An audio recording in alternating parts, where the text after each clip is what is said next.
Question mic's in the ceiling. Okay.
Welcome to the Oilers TV live pregame show. I'm your host, Tony Barr. Thanks so much for making us a part of your Monday morning. We hope you have your coffee ready as we tee up the third edition of this season's Battle of Alberta. Now, the Oilers have won each of the previous two meetings, but since that victory on January 22nd, it's the Calgary Flames who have been, pun intended, red hot. 15-2-1 in their last 18 games, as we will be speaking to former Flame Derek Ryan. He spent, of course, 3 seasons here in Calgary, and head coach Jay Woodcroft in just a few moments. Stay tuned.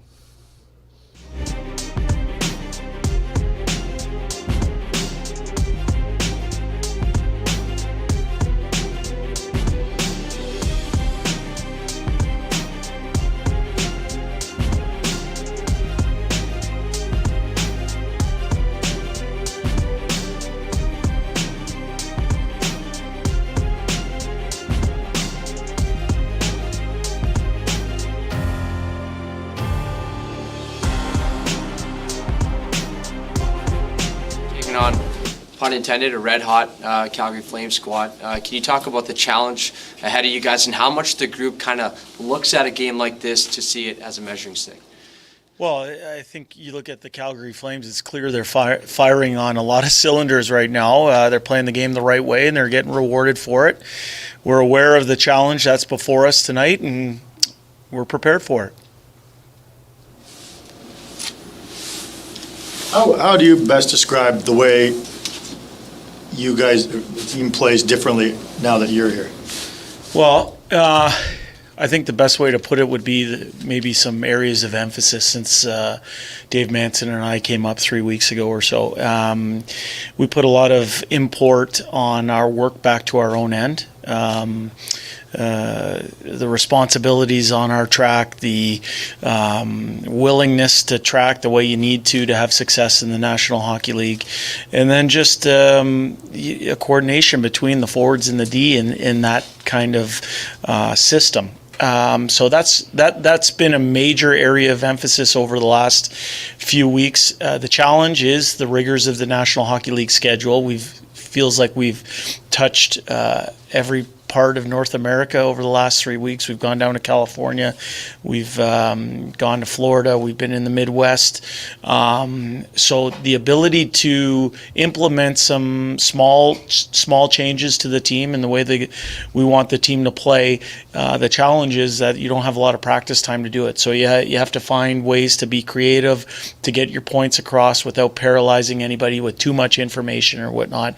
And so far, our players have responded. And, we know we're going to get tested tonight by one of the hottest teams in the National Hockey League. Jay, what do you see if a player like Elias Lindholm, who might not be known to a lot of hockey fans, but plays a pretty important role on this Calgary Flames team? Yeah, I see somebody who's a very detailed hockey player. He's helping make that line go. I have an awareness of where he is having success offensively, specifically on the cycle. He seems that he touches a lot of areas of their game, power play, penalty kill, and he can play against anybody in the National Hockey League, so he's a good player for them. You coached at this level prior for a long time, but what's it like now in a head coaching role to be going up against some of these head coaches who've been around forever? Daryl's been around forever. What's that like on an individual level? Well, I would say that I have tremendous amount of respect for all the in the National Hockey League, head coaches and assistant coaches. Having been in this league, I know how hard it is. But I would say that it's not Jay versus Daryl. It's the Edmonton Oilers versus the Calgary Flames in the Battle of Alberta. I would say that the coaches that we're going up against are all prepared. They're in this league, in this position for a reason. And for us, our focus is not on the coach we're going against. It's on the challenge that the team that coaches presents. So that's where our focus is. And one thing we said to our media back in Edmonton when I was asked about the biggest difference about being an assistant coach in this league or being a head coach in this league, I think the biggest difference is between having an opinion and being the person that has the final say. What sort of resources Glenn Gulleton been for you? He's a guy we know well, obviously, around here. Yeah, Glenn obviously has been in the National Hockey League in various capacities over the last decade or so.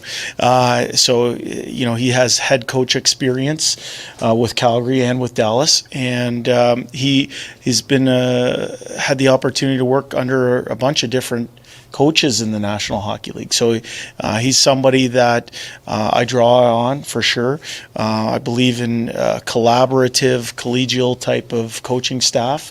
And Glenn is no different than Dave or Brian or Dustin or Jeremy for us. We want to tap into every resource we have to come up with the best game plan possible. It doesn't just have to be my idea. We're just looking for the best idea.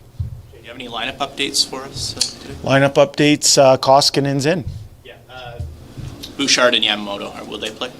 Yamamoto will play, yes, and Bouchard is going to be a game time decision for us. If you can't play, you might have to go to 12-6. Right? You haven't done that yet. Nope. Is that what does that kind of bring for you? I know you've obviously done it. That's I mean, it's not that we don't have experience doing that over our years coaching, but that could be a possibility for us tonight. And if it is, feel quite comfortable with the people that we're going to ice versus Calgary tonight. What do you like about 12 and 7, Coach? What do you like about 12 and 7? I mean, 11 and 7? I'm sorry, 11 and 7. Yeah. Why does that appeal to you so much? Well, I think for us, it's not that we set out to try and reinvent anything or be ultra innovative or anything like that. For us, we've had experience in Bakersfield doing that, just based out of necessity. We like what we saw. When we came up to Edmonton, we wanted to try and maximize the players that we had at our disposal. So we wanted to come up with a way that maybe helped some of our younger defensemen by spreading the minutes out amongst the many. And I think there's a lot of side benefits to 11 and 7, including matchups, including being able to find one or two more extra shifts for your top players every period. So, we have experience doing 11 and 7, and we have experience doing 12 and 6. So we're comfortable with the people that we have available to us. For us, it comes down to trying to find a way to ice the lineup that we think gives us the best chance to win. Calgary's a physical team. They got some big guys. They can grind you down. As a head coach going in against that team, do you try to beat them at the way they played? Do you try to play the way you played? What's different when you're going up against that team?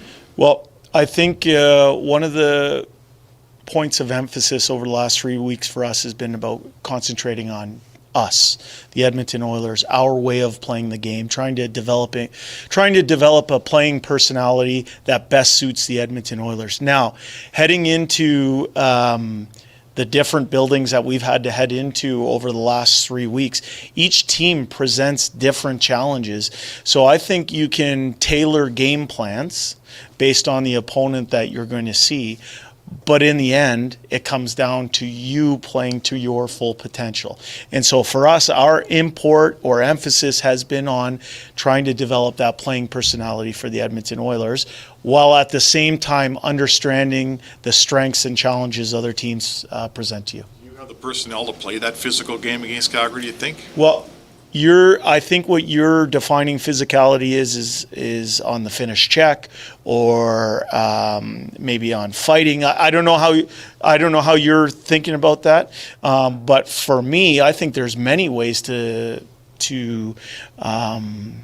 define physicality. It's winning a 50-50 puck. It's playing inside somebody's equipment. It's the willingness to go to hard areas on the ice.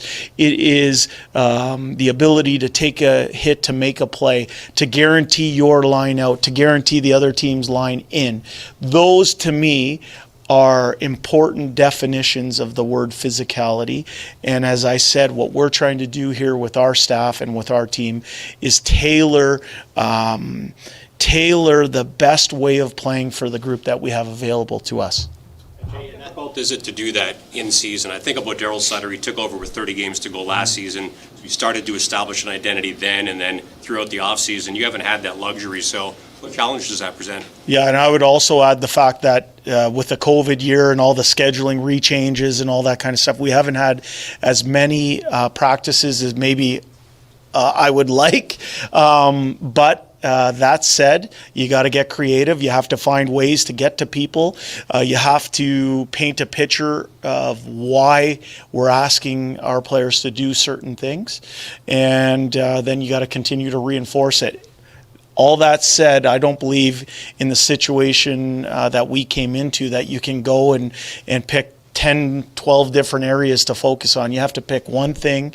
We've called it the lead domino, and then you just kind of whack away at it and try and build your game over time. In the way that you've just defined physicality, and the way you value it, how have you found that Ryan McLeod has done in the last little while in that way?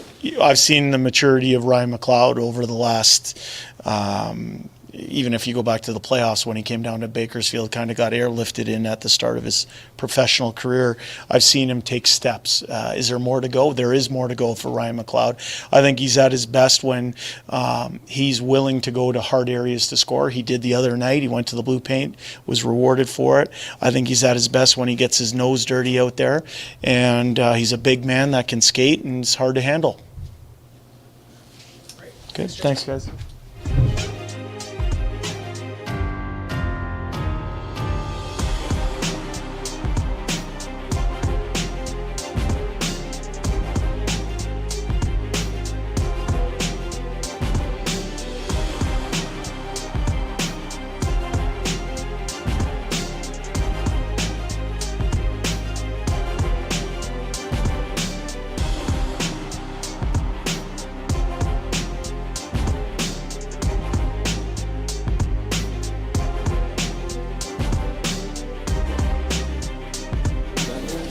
Has anybody asked you about your hat trick since you got here? A couple of guys, yeah, a couple people for sure. Yeah, it's nice to see people saw it, yeah.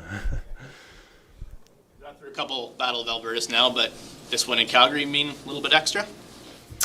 Yeah, I mean, it's obviously feels a little different to be back. Feels weird, but enjoyed my time here, so I'm turning the page a little bit and moving on. I'm part of the Oilers now and just trying to be a part of this side of the Battle of Alberta. And I had a little bit of a taste of it in preseason. I know it's not the same, but kind of got the jitters out and the nerves out. Now it's just another game. These are always, maybe it's just us that hype these games up the most, but there's a full house. A couple years ago they had some goalie fights here, and stuff happens in the Battle of Alberta that doesn't happen in the rest of the. As a player, do you welcome something fresh and new and different, or you try to make it like every other game? I think we try to embrace the emotion a little bit. It's a long season. There's 82 games, and it gets a little redundant sometimes. It seems that way anyways. So it's nice to have the energized crew behind the Battle of Alberta. There's a little more at stake. Obviously, huge points at stake, but there's just more emotion on the line, which is fun. I've played in these quite often, so I'm pretty familiar with it, but it's a fun thing. I think the guys embrace it and they look forward to it, and they can get out there and not just be another one of 82. It's a special thing. You talked about embracing. How much do you embrace the challenge of taking on this Flames team that's been on an incredible run in the last 18 games? Yeah, it seems like we've had some tough games lately too. We've played a lot of the top teams out east there on that road trip, and obviously Calgary's a great team. We're really familiar with their lineup and what they're going to bring, what Daryl tries to instill in their lineup. So I think we've talked a lot about other teams that we've been playing lately. I think we need to focus more on our game and where our game needs to be, no matter who we're playing, whether it was last game or now it's Calgary and it's Battle of Alberta. It's the same. It's the things that we need to be doing night in and night out are the same. And I think that if we want to have success down this home stretch of the season, those are the things we need to focus on. How do you feel about where your team is at right now? You know, had the coaching, we'll call it, and did pretty well. And I know you've had some injuries and whatnot, maybe a bit of a lull. Do you just kind of sense maybe there's been a little bit of a lull the last few games, or am I off on that? I mean, I don't think so. I think we've played great hockey. I think we went on that really tough road trip, and that was some tough games in a stretch there. I thought we played some great hockey. I thought in Tampa we played great. We could have won that game. Same in Carolina. We were right there. I don't think we've hit a lull like earlier in the year where we're really looking at ourselves and asking what our game is. I think we all know what our game needs to be, and it's been there at times. I think that we're looking for an effort tonight where we can put everything together, where everyone's playing their best and everyone can contribute, but I definitely don't think it's a lull, no. Derek, what have you seen in Ryan McLeod? From the outside looking in, it looks like he's really started to take some steps for your group. Yeah, Clowder's a great player. I think I noticed it even last year when we started to play him. He's a special player. He's a guy that comes into the league as a young guy, and he has that confidence to have the puck on his stick. He carries the puck well through the neutral zone. He's bouncing between wing and center right now with our depleted forward group with some injuries, but I think that he just carries himself in a great way. He's so skilled, so smart. He's a fun player to watch. I think he's going to be a special player moving forward. I think he has that capability. Derek, sorry, go ahead. Understanding what you said about, focusing on your own game, the personnel here really well. When you watch Calgary, what do you see in terms of what has made them as successful as they've been so far? Well, I can't say I've watched a ton of games, to be honest. When I get away from the rink, I'm more of a family guy. I like to separate myself from hockey a little bit. But, I know these guys inside and out, but so do everyone else in our organization. We've seen each other so much. And I think we're all familiar with what Daryl's trying to instill over there. He instills a simple, smart game, doesn't appreciate turnovers, penalties, and he wants guys to play hard. They're really aggressive on the forecheck. I know that's one thing that stood out to me playing against them now on the Oilers. It's how hard they are on the forecheck and aggressive, and how we have to be quick and make plays and get out of our own zone, or else we can get hemmed in there pretty easily. But yeah, we're familiar with each other, and I think they're a great team. They work hard, but I think we're right there with them. In reference to the last 7 games, you mentioned that your team knows where it needs to be, in contrast to the start of the year. However, since the coaching change, you guys haven't had a lot of practice time. So without that, what are some of the challenges that you guys have had to kind of embrace, and how have you kind of worked around the lack of practice time? Yeah, that's kind of the nature of the NHL this time of year, is there's not a lot of practice time, so it's tough. I think that Jay and his group there, they've done a good job of working with us on video, being real honest and upfront with us on what we're doing right, what we can continue to do right, and then the things that we need to work on. And I think that's basically what we needed. We needed that detail, the structure in our game where we know exactly where we're supposed to be in every situation. And I think we're all pros here. We're all playing the NHL, so we don't have to walk through it on the ice to actually get it and understand it. If we see it on the screen and see, like I said, the good things and the bad things, we know what our game is supposed to look like. Thanks.